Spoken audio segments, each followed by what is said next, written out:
Hey, ladies.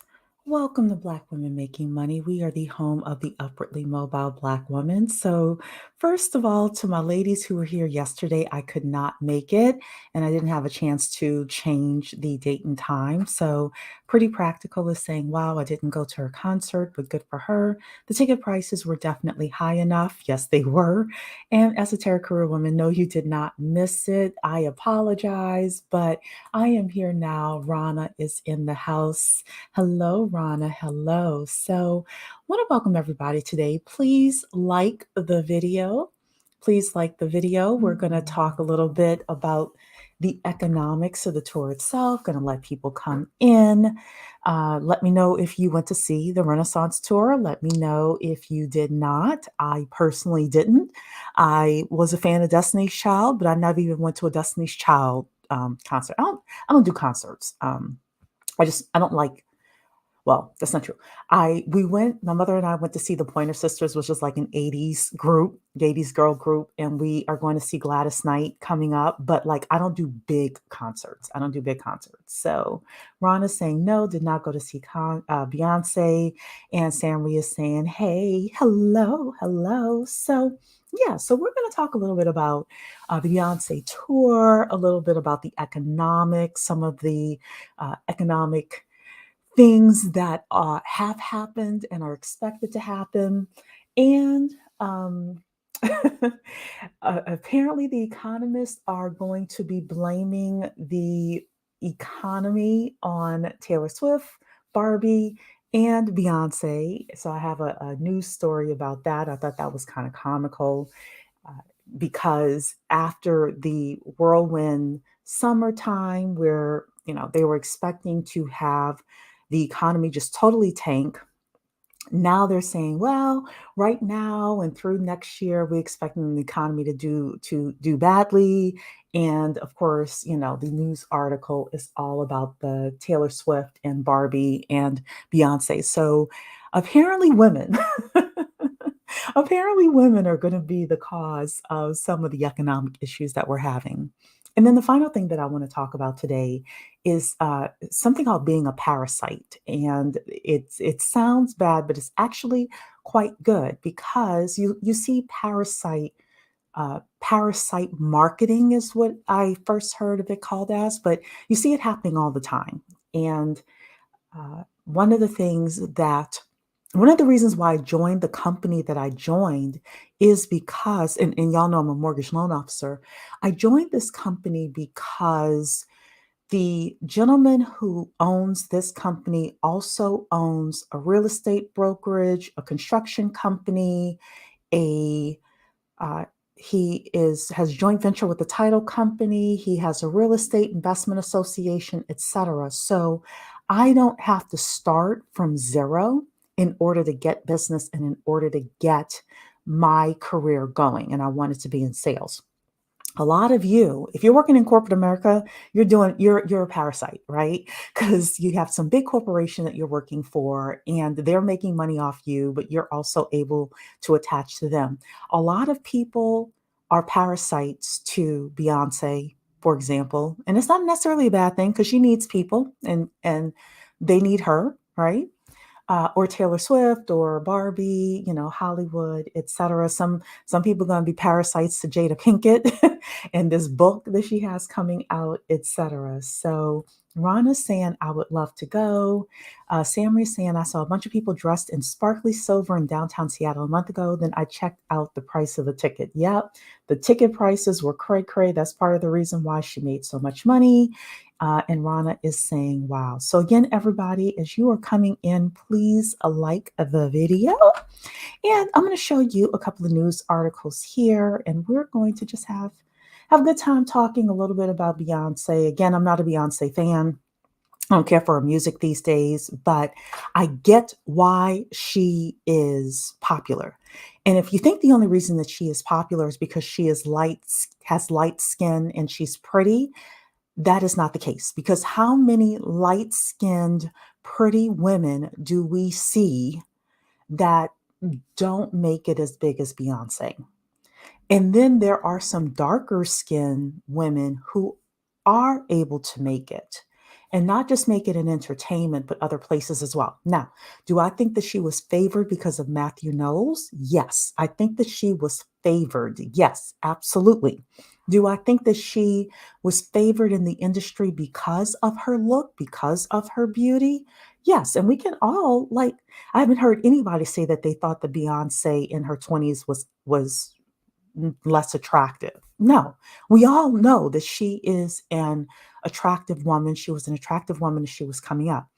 But part of the reason that she made it to this point is because, and we've been talking about this on this channel, ladies, she decided she was going to be the top 10%, and she did what it took to get to the top 10% of her craft. And I can appreciate that about Beyonce. Yes, sweet lady, you're right. She is a hard worker. Not only is she a hard worker, she worked hard on the right things. Back in the 60s and 70s and even early 80s, a woman, let's say a Diana Ross, for example, or an Aretha Franklin, they only had to work on their vocal talent. There wasn't a lot of Tina Turners out there that could sing and dance and put on a show for you. Tina Turner was one of the few people that was doing that back in the day when she was with Ike, right? But I give credit to Matthew Knowles. I will give credit to Matthew Knowles. Matthew Knowles actually instilled hard work into Beyonce.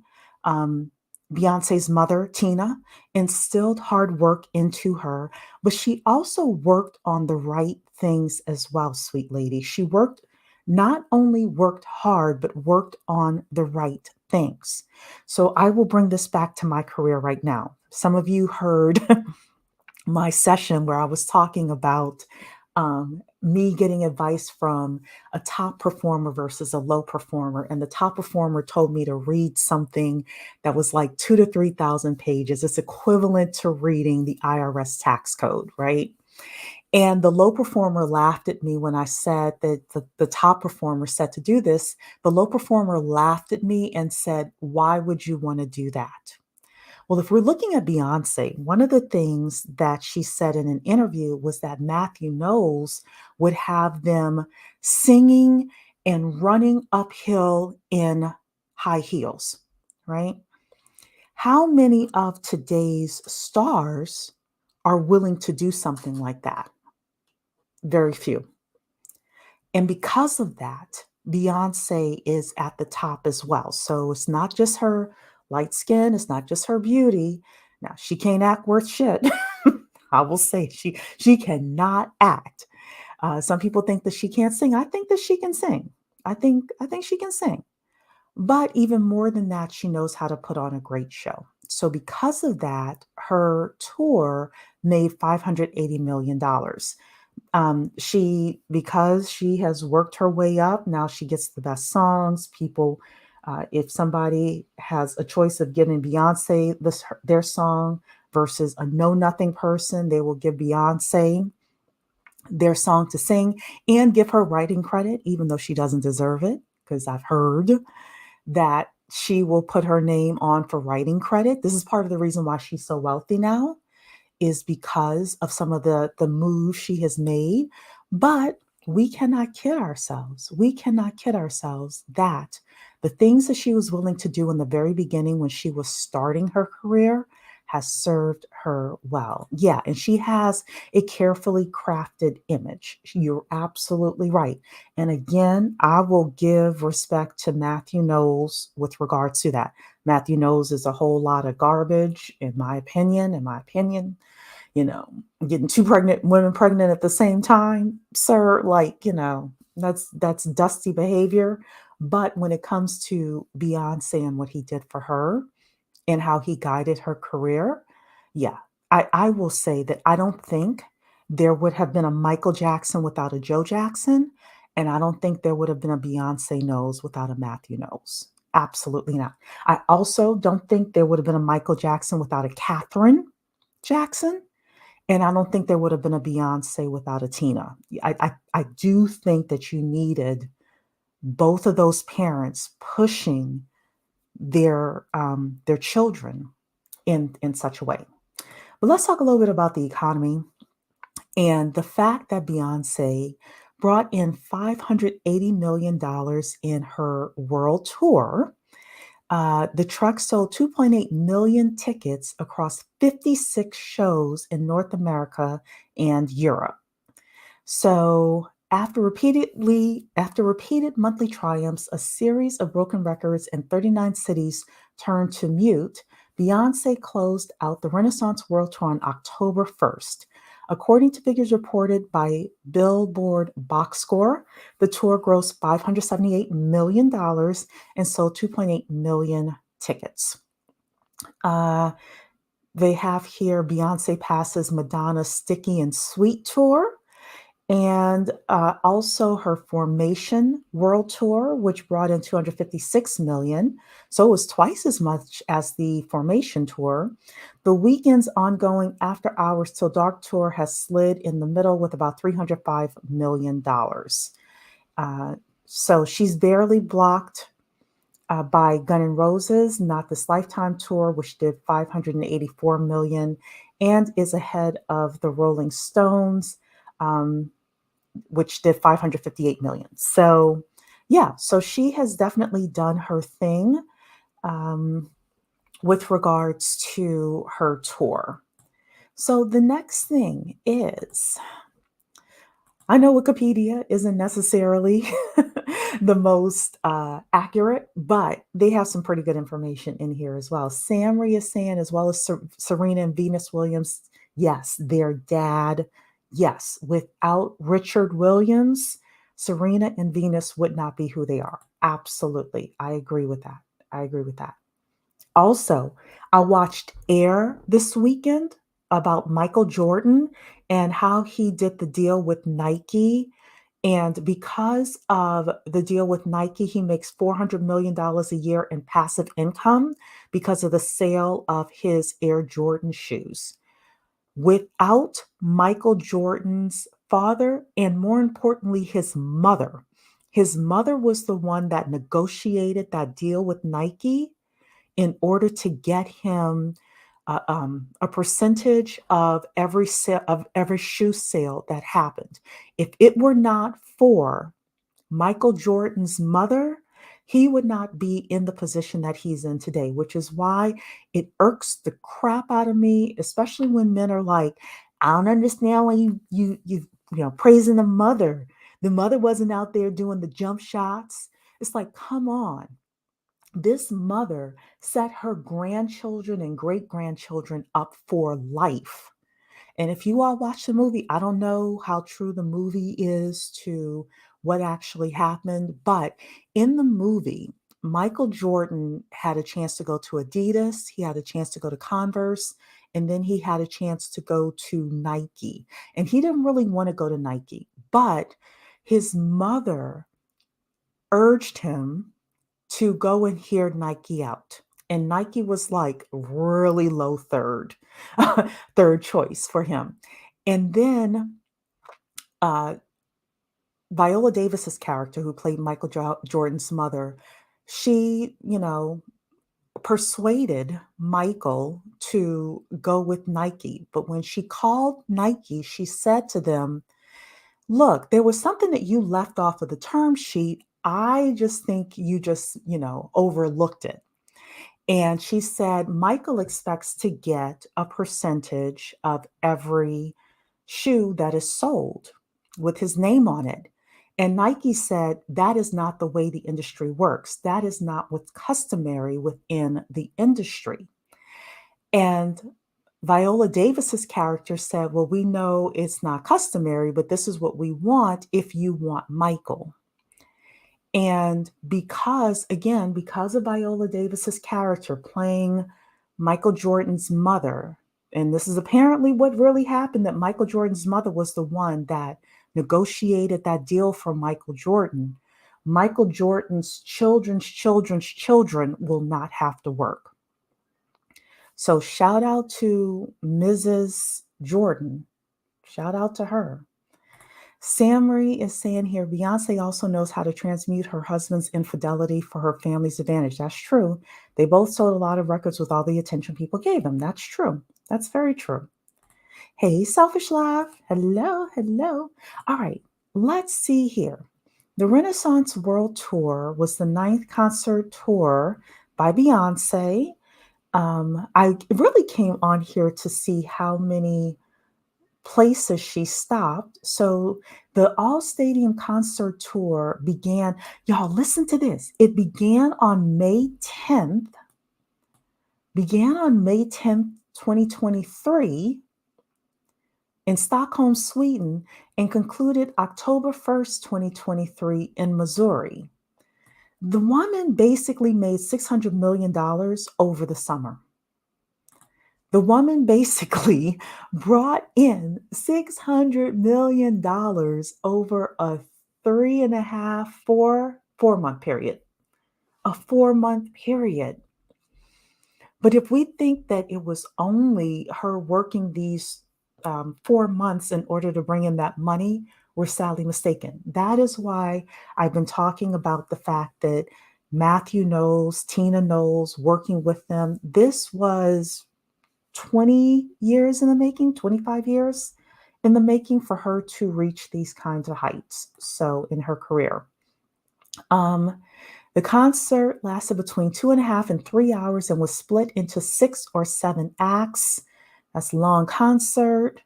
The tour broke ticket sales worldwide, ticket sale records worldwide, becoming the 7th highest grossing concert tour of all time and the highest grossing tour ever by a female audience, achieving the 2 highest monthly tour grosses in history. So she apparently, I know that I believe that Tina Turner still has the what do you call it? The record for the most number of people at a concert, but apparently Beyonce is now bringing in more money. So I wanted to see how many. I wanted to see how many tour stops she had. I think it was 56 tour stops. You're talking about the ticketing here. You had the stage here. You had the costume design. And one of the things that I will say about Beyonce is she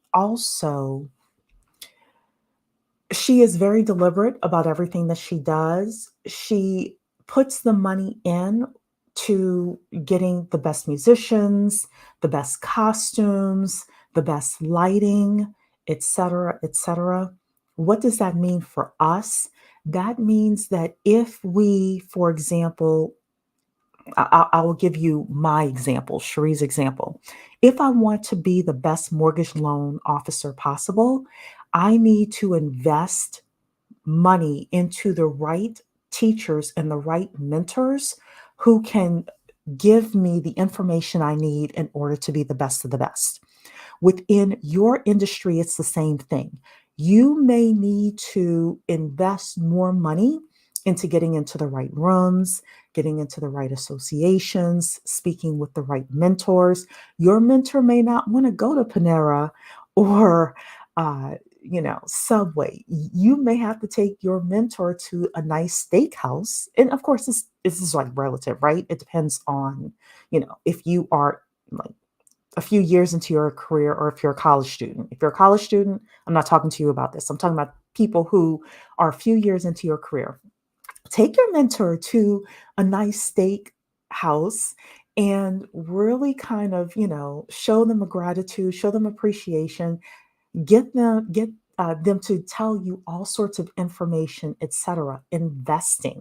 Investing in your career, investing in your performance as Beyonce invests in hers.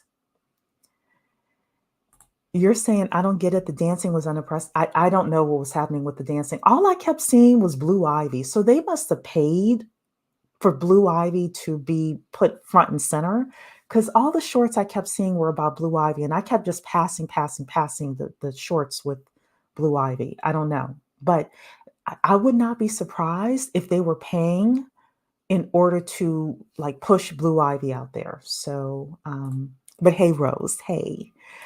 So I hope this is making sense, everybody, as I'm talking to you about lessons that we can learn from Beyonce's tour and how we can take those lessons and actually apply them to ourselves and our careers, because I think that that's important. So here we have more information about the opening act, about, like this is not my kind of thing here, but okay, she had her different acts, 5 to 7 acts. I like that seashell there. That's pretty. And her commercial performance, I really was looking for the venues that she was in. So she started off in Sweden, she did Belgium, she did Scotland, France, England, and then she was in the United States from July 15th to, it really should be October 1st. So they're missing a few dates in here. But yeah, the next thing is Beyonce helping the American economy. Beulah's in the building. Happy Sunday. Hello. Beyonce, Taylor Swift, and Barbie actually all helped the American economy this summer. So, but this is specifically about Beyonce. An economist at Columbia Business School told the New York Times that spending on these concerts is providing the economy with a soft landing right when we need it. So that's one of the reasons why you hear people are saying that the economy should have been, quote unquote, in a recession right now. But instead, we're seeing soft landing just means it's not going to be a recession. The inflation is coming down without it being a recession. So that's what they're saying. Not everybody's personal economy is saying that, though. Some people's personal economy is like, no, I'm in a recession right now. Others are like, no, I'm doing just fine. So let's see here. Houston's own Beyonce is a woman of many talents, and now economists are crediting Queen Bee, along with Taylor Swift, with helping to prevent a recession. Spending related to these massively popular concert tours is providing a bridge from pandemic spending indulgences to more normal spending patterns. An economist at Columbia Business School told the New York Times that spending on these concerts is providing the economy a soft landing when we need it. The reason why the Renaissance World Tour is having such an impact is because of fans. The Beehive isn't just buying concert tickets, which can run thousands of dollars on the resale market. They are also buying hotel rooms, silver outlets, and salon services. Yelp reports big increases in searches for everything from beauty services to restaurants whenever Queen Bee rolls into a city. So, really, it's the Beyonce economy. Really, it's the Beyonce economy that we're seeing here. And there are people who are going to credit Beyonce or should credit Beyonce for an increase in spending this summer. Dana is in the building, my political person. Is it fair to say this has been the summer of the woman? It has, Dana. Between Beyonce, Taylor, and Barbie, three women basically helped the economy tremendously this summer. Three women, absolutely. Honey Brown is in the building. These three entities, Beyonce, Taylor, Barbie, have proven if you build it, they will come in droves. I don't consider myself a fan of any of them, but I respect their game. I agree. I don't think Taylor Swift can sing at all, but I get why she's popular, right? Barbie, I didn't go to see it, but I got why it was popular. And of course, Beyonce, I've already had that conversation. But yeah, if you build, not only build it, but if you build a quality product, people will come. With Barbie, people were just looking for some place to bring their daughters, especially. That was just a supposed to be a good fun movie. My understanding is that there were parts of it that was a little more adultish than it should have been, but they were looking for that. Taylor Swift, again, people just looking for fun. Beyonce, people are just looking for fun. They're looking for a good time. So, uh, and then They're talking here about Beyonce being from Houston, so this is a Houston information. So of course, we have more pictures here. I heard that Beyonce scrubs the internet with regards to any bad pictures of her. But yeah, there's a lot of costumes here, a lot of costume changes. Um, each city, my understanding, was $5 million just for her. But yeah, there's a lot here. There's a lot here that we can go over. Like I said, I do like the seashell. Seashell is pretty. So, and then she even had guests on, for example, Diana Ross came on, and I know there were probably other people that came on as well and sang with her in certain cities. She has here the Kardashians went to see Beyonce all in silver. So, you've got all sorts of stuff happening here. The final thing is just as things go up, things can go down as well. And apparently, Beyonce, Taylor Swift, and Barbie are also going to potentially be the scapegoats for why the US economy is going to go down this fall. Now, why are we blaming Beyonce and Taylor Swift for this? Well, just because they are, of course, names out there. Rose is saying, and after helping the economy, they should get a man who can just pay the light bill. Why are you being messy, Rose? Why are you being messy? Honey Brown is saying, listen, they had me out here looking for some silver glitter hot pants. So you actually went. You actually went. That's interesting. You can let us know if you liked it or not. But anyway, all of a sudden, our girl's gonna be blamed for the economy going down because they made their hundreds of millions of dollars. They're gonna go sit somewhere, right? Um, the girl power economy is set for a slowdown. A combination of the Barbie movie plus Taylor Swift and Beyonce tours helped drive surprise growth in the US economy this summer.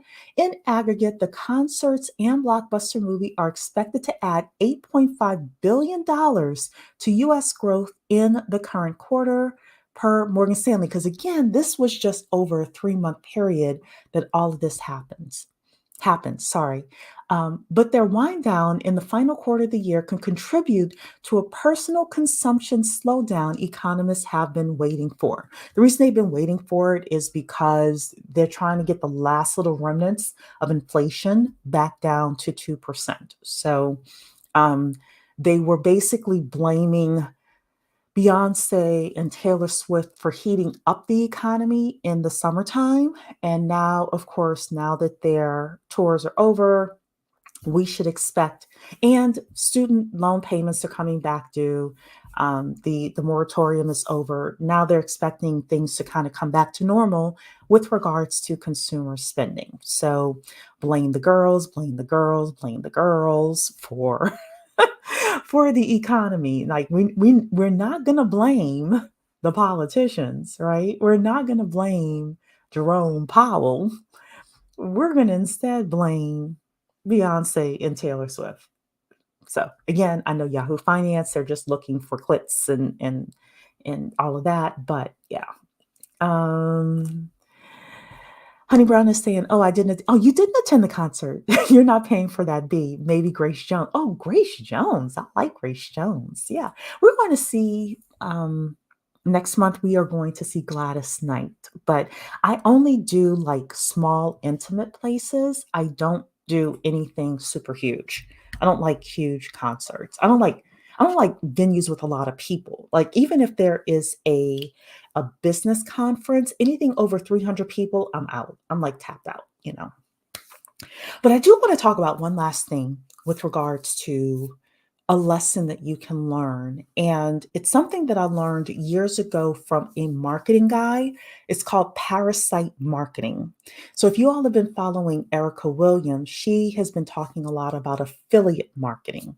Parasite marketing is something very similar. You are a parasite to somebody who is huge, who is bigger than you. I know it sounds kind of gross, but At the very end, what this gentleman was saying who taught me this is if there is a bigger fish that you're able to leech onto in order to grow your business or in order to grow your economy, you definitely want to do that. So within the Beyonce economics, people were able to get more money for their restaurants.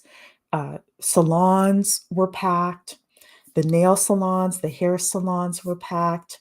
Um, Clothing, all the silver clothing was purchased, et cetera, et cetera. So a lot of people ate off of Beyonce this summer. A lot of people ate off of Taylor Swift this summer as well. You will want to think about how you are able, whether you have a business or you have a career, you're working a W 2, you're still doing some sort of parasitic marketing, or you are a parasite to somebody else. It just depends on how big of a fish you are leeching onto. The reason I'm mentioning this is because when I was talking with various people, before I decided to become a mortgage loan officer, I had a conversation with my now boss, and he said to me, Cherie, you need to find a vehicle that can get you to 400,000 a year. And my boss, for example, he owns a real estate brokerage with, I don't know, probably about 20, 30 realtors. He owns a construction company. He owns a portion of a title company. He owns a real estate investment association. He has several successful Facebook groups. So I'm able to basically um, work within his organization. And I never have to go even outside of his organization, outside of his network that he's grown over 20 years in order for me to get my 400,000 in personal revenues, right? If you're working for a big company, it's the same thing. It's like, okay, what is this company going to teach me? Or but besides a check, what can this company give me for me to be more successful? We've called it monkey branching as well around here, right? We're always looking to monkey branch. We're always looking to join in on, for whatever industry you're in, whatever the Beyonce economy is within your industry, you want to do that, especially if you are a business owner. Yes, if you have a career, you want to be strategic about the company that you are going into. Sometimes the companies that you're going into will give you stock options and as well as a paycheck and, other opportunities. They will pay for you to go to college. They will pay for you to um, take all sorts of certifications, et cetera, et cetera. But we are all looking at ways for us to leech off the system, leech off the leech off a career ecosystem, or if you have your own business, to find some place where you are able to actually extract dollars. And I hope that that makes sense. Because that's an important lesson that I wanted to share with all of you today. So Rose is saying that you like small settings. I like small settings too. I don't like a lot of people. Sammy is saying, oh yeah, I'm all for parasitic relationships with bigger entities when it comes to discussing esoteric things. That's what everyone does. Exactly. So I really, as I was looking at this whole Beyonce thing, I was like, okay, there's a bigger lesson in here. And if you're stuck right now, in your career, if you're stuck right now in your business, one of the easiest ways to get unstuck is to ask how you can be a parasite. Who who has the crowd basically? Beyonce had the crowd over the summer. Taylor Swift had the crowd over the summer. Barbie had the crowd over the summer, and because of that, people were able to leech onto that and eat off of that over the summer. We need to look at these things within our industries as well and figure out who we need to connect with. Sometimes it's not your primary job. Sometimes it's you building your network as well. I have a couple of people that I know that if I need to meet anybody in the world, including Joe Biden himself, I could go to them and they could connect me to somebody who could get me in Joe Biden's office if I wanted to, right? You need those kinds of parasitic relationships as well within your industry. We're always talking about networking being something that's so important. It's okay to be a parasite. Now that doesn't mean that you suck the blood out of that person and you never give anything back. You definitely want to have a give and take with that individual. However, you are only as strong as the network that you are and the ecosystem that you're a part of. And if you are struggling, it's oftentimes because you don't have either you are missing technical skills, which I'm always telling you about, you're missing soft skills, or you don't have the right network. You're not networking in the right ecosystem that's going to make you successful. Clockwork is in the building. That's a lot of money for just 53 shows. A lot of tours who made more did like 300 shows. And she did it in 4 months. And then she gets to go sit her butt down. She's not the queen of Christmas. She's not Mariah Carey. So nobody's expecting Beyonce to come out during Christmas and sing All I Want for Christmas Is You and all of that. Now, shout out to Mariah Carey. Mariah Carey's been singing them same songs for the past 20 years, and she makes her coins every Christmas. Shout out to Mariah, right? But yeah, Beyonce could go sit down for the next couple of years and be just fine. Hopefully. I mean, look, I don't know anything about the woman's financial situation, but hopefully, hopefully.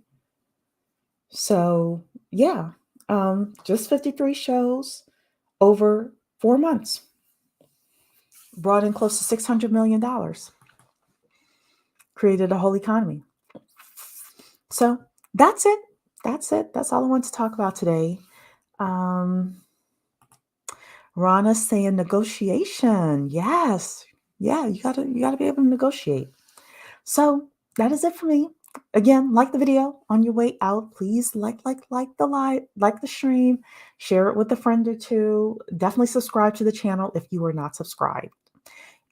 And don't forget to sign up for my list, my email list, bwmakingmoney.com.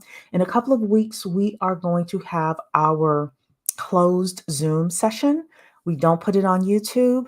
And we're going to most likely talk about how to win friends and influence people. But we might talk about Indistractable, the book as well. If you all have been following me, let me know. Put a 1 in the chat if you want to talk about how to win friends and influence people. Put a 2 in the chat if you want to talk about Indistractable.